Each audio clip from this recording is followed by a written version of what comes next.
So, do you know that in Igbo land, DNA is not a thing, like paternity fraud does not exist? Let me explain. So, majorly in major Igbo culture, whosoever that pays the bride price of a lady automatically owns the child.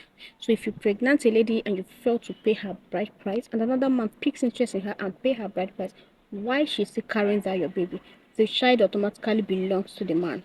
Even if you come back in the next 10 years trying to claim your child, or your is your case, now go settle down for a mother. In fact, whosoever mother has strike first, now you win the case.